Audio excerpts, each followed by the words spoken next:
단 2회차만 남았네요. 진도준이 순양물산의 대주주로 올라가는 건 자명한 결과죠. 물산을 지배하는 자가 순양을 지배한다. 그런데 그 일이 실제로 일어납니다. 다음의 예고에 순양그룹 회장 자리가 코앞으로 다가온 진영기에게 진도준이 호기롭게 다가와서 약 올리는 말을 하네요. 순양물산의 최대 주주가 바로 접니다. 완전 충격, 쇼크 먹은 진영기. 야수처럼 포효하면서 진도준을 노려봅니다. 진도준은 어떻게 순양물산의 최대 주주가 된 걸까요? 간단합니다. 진동기와 진성준의 지분을 자기가 다 뺏어오면 바로 최대 주주로 올라갑니다. 근거 없는 뇌피셜이 아니라 일화의 강력 떡밥이 있습니다. 드라마의 완전 초입부, 순양의 비리를 수사하고 있던 서민영, 여기에 오너 일가들 주식 보유량이 나옵니다. 회귀한 지금과는 차이가 있겠지만 지금도 얼추 저 정도씩은 갖고 있겠구나. 대략적으로나마 가늠해 볼 수 있는 좋은 자료입니다. 여기에 나오는 진성준과 진동기의 지분을 합치면 진영기와 얼추 비슷해지죠. 즉 둘의 지분을 진도준이 모두 빼앗아 진영기보다 최대 주주로 올라가게 되는 그림입니다. 그런데 문제가 있습니다. 둘의 지분을 모두 합쳐도 진영기보다 아주 쬐끔 모자랍니다. 간단한 초등수학 잠깐만 들어가 봅니다. 진성준 7.87% 플러스 진동기 5.56% 합치면 13.43%, 진영기의 15.25%는 이길 수가 없네요. 묘하게도 2% 정도 모자랍니다. 그건 2%만 다른 데서 더 끌어오면 바로 최대 주주가 된다는 뜻. 진도준은 그걸 어디서 가져올까요? 캐스팅 보트, 누군가 쥐고 있는 소량의 주식이 있습니다. 많이들 예상하시죠? 일단은 넘어가고. 그럼 진도준은 진성준의 지분을 어떻게 가져오게 될까요? 이양재한테 답이 있습니다. 이양재는 진성준한테 붙으려고 했다가 빠르게 팽당해버렸죠. 지분은커녕 온갖 모욕과 함께 잘릴 위기에 처했습니다. 이양재 입장에서는 진성준이 개객기입니다. 이 점을 꼭 기억해 두시기 바랍니다. 더불어 치욕스러운 대사까지 듣게 됐죠. 그렇게 주인 대접을 받고 싶으세요? 그럼 다시 태어나세요. 열 받는 것도 열 받는 거지만 이 말 듣고 이양재는 현실을 자각한 거죠. 그렇구나. 금수저 물고 태어난 저들을 내가 절대로 이길 수 없구나. 다시 태어나서 시즌2 시작하지 않는 이상 자기의 한계는 여기까지라는 걸 뼈저리게 느끼게 된 겁니다. 그래서 진도준을 찾아갑니다. 회장님의 비자금을 전달해주죠. 그리고 마지막에 하는 대사가 진심입니다. 마름으로 태어난 건 내 선택이 아니지만 내가 모실 주인 정도는 선택할 수가 있겠더군요. 네, 자기는 마름으로 태어나서 절대 주인이 될 수 없지만 적어도 저들 손에 순양이 넘어가는 건 막아야 하기 때문에 다른 주인이 될 진도준을 찾아온 겁니다. 진영기 진동기 부회장 손에 순양을 내줄 수는 없어요. 이양재는 회장이 남긴 엄청난 비자금을 혼자 꿀꺽해서 완전 오대간이 난 후 부귀영화 누리면서 살 수 있었습니다. 그러나 이양재는 자기 욕심보다 사명감이 우선입니다. 뼛속까지 순양맨이죠.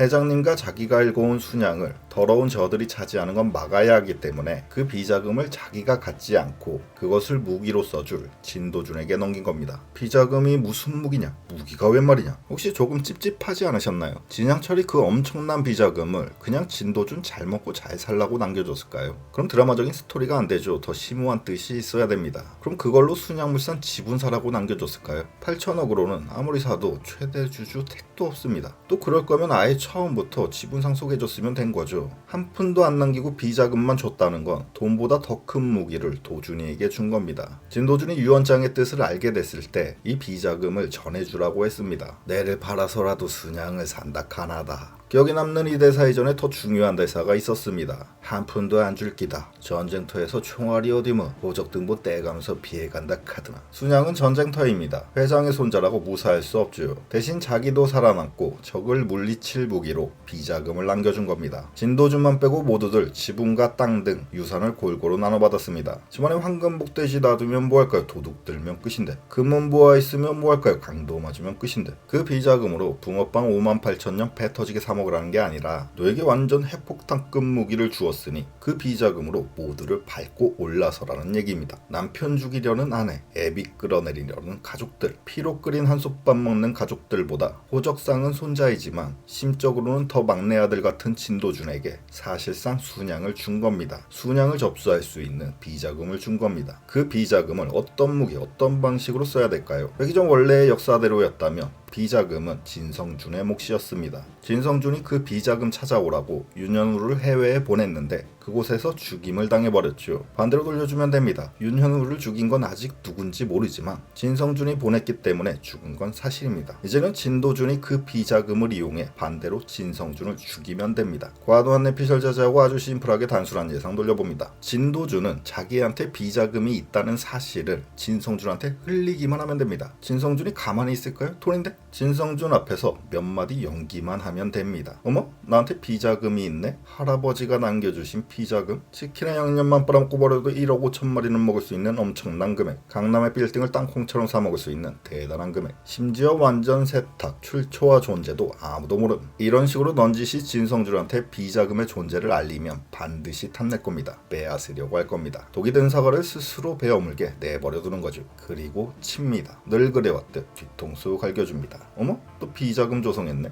진성준 완전 거해. 비자금 조성과 제대로 은닉. 그리고 진아영에게 그러했었듯 깜빵 가서 20년 썩을래 나한테 물산 주식 다 내놓을래. 이렇게 진성준의 순양물산 주식 7.87%를 전부 뺏어오면 됩니다. 이런 식으로 할아버지가 주신 비자금을 이용해 더 큰 가치가 있는 물산 주식을 마구마구 뺏어오는 거죠. 단순히 돈으로 사면 위험합니다. 적을 치면서 올라가야 안전합니다. 그 과정에서 진성준의 치부를 진도준이 모두 알게 됐으니 자기의 안전도 보장이 됩니다. 뒤탈이 없습니다. 지금 진화영과 이필옥이 진도준한테 깨갱하고 있는 것처럼 말이죠. 그렇게 진성준 아웃되면 이제 진동기의 주식이 남았습니다. 진동기 주식 뺏어오는 건 의외로 쉽게 끝날 것 같습니다. 도준이가 던진 미끼를 덥석 물어버렸죠. 꼬리표 없는 돈이 필요하다니까 완전 무사고 배달 사고 없는 비자금 조성 노하우를 스스로 알려준 진동기입니다. 고객들 휴면 계좌 이용해 비자금 열심히 빼돌리고 있었던 진동기. 그것을 이제는 진도준이 알고 있으니 단순히 그걸 탈탈 털고 이용해서 너 깜빵 갈래? 물산 주식 내놓을래? 이런 식으로 진동기의 비자금 약정 이용해 물산 주식을 뺏어오면 됩니다. 진동기의 연말 정계는 깜빵 대길 공밥 대웅. 괜히 욕먹을 비서가 벌써부터 불쌍합니다. 이런 식으로 진성준의 7.87%, 진동기의 5.56%, 합이 13.43% 물산 주식을 갖게 될 진도준인데 그래도 진영기의 15.25%에는 못 미칩니다. 다시 한번 말씀드립니다. 회기 전 과거의 지분율이라 지금과는 차이가 있을 겁니다. 대충 가늠만 하면 됩니다. 어쨌든 아직도 진도준이 그렇게 호기롭게 진영기에게 찾아가서 내가 최대 주주요 라고 외칠 만한 양은 안 됩니다. 그런데 캐스팅보트 엄마인 이혜인이 갖고 있는 3%를 도준이한테 전부 넘겨준다면 진영기보다 앞서게 됩니다. 바로 최대 주주 등극. 3%까지도 필요 없습니다. 2%만 받아도 되니까 남은 1%는 떡 싸먹어도 어쨌든 최대 주주는 진도준으로 확정입니다. 이렇게 진성기, 진동기, 이혜인 지분을 진도준이 모두 가져와서 최대 주주가 되는 그림인데 그래도 아직 남은 게 있습니다. 저들이 깜빵이 안 갔죠. 이렇게 애매하게 끝날 리는 없습니다. 벌을 받아야 합니다. 지분 내놓고 빈털털이 됐다고 끝이 아니라 사람이 죄를 지었으면 벌을 받는 게 세상 이치래더라 라고 김내원이 말했습니다. 그래서 최창재가 법무부 장관이 된 것으로 보입니다. 재벌들은 죄를 지어도 벌을 받지 않죠. 대충 보여주기식 구색만 맞추고 집행유예 등으로 빠져나갑니다. 1화에서 순양의 저승사자 서민영이 순양그룹의 조세포탈 비자금 조성, 뇌물공여 분식회계 배임 횡령 등등등 죄목도 골고루 다양한 모든 비리를 파헤쳐서 기소했지만